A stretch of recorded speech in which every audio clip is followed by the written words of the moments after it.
বাংলাদেশের নির্বাচন নিয়ে অনেক দেশের মতো অপেক্ষায় রয়েছে তুরস্ক। নতুন সরকারের সঙ্গে দেশটি কাজ করতে উদ্গ্রীব বলে জানালেন বিএনপির স্থায়ী কমিটির সদস্য আমির খসরু মাহমুদ চৌধুরী।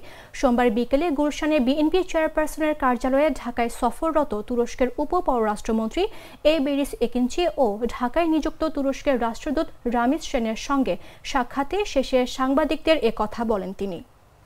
নির্বাচন নিয়ে আলোচনা হয়েছে এবং সবাই নির্বাচনের অপেক্ষায় আছে।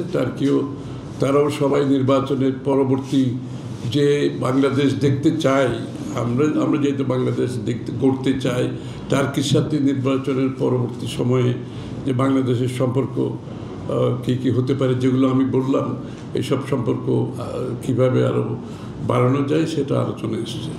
এবং নির্বাচন তো নিশ্চয়ই সবাই, টার্কিও সবার মতো অতি সত্বর নির্বাচনের মাধ্যমে নতুন সরকার আসলে নতুন সরকারের সাথে কাজ করার জন্য উদ্গ্রীব।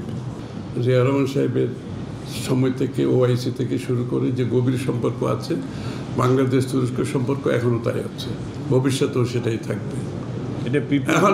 এখন যদি ব্যক্তিগতভাবে কারো সম্পর্ক থাকার, সেটা তো তাদের নিজস্ব ব্যাপার।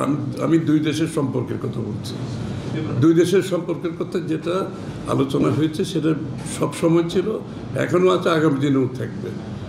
অন্যদের ব্যক্তিগত সম্পর্কের ব্যাপারে তো এখানে আলোচনা হয়নি, সেটা তো থাকতেই পারে। সেটা দুই দেশের সম্পর্ক না।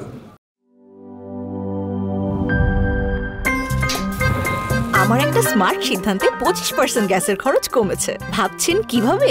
সাধারণ গ্যাস স্টোভ বদলে আমি এনেছি আরএফএল গ্যাস স্টোভ। এর সাইন্টিফিক নজল ও ব্রাস বার্নার ক্যাপ সমানভাবে তাপ ছড়িয়ে রান্না করে দ্রুত, তাই গ্যাসও বাঁচায় 25%, টাকাও বাঁচে 25%। আরএফএল গ্যাস স্টোভ নিরাপদ ও গ্যাস সাশ্রয়ী।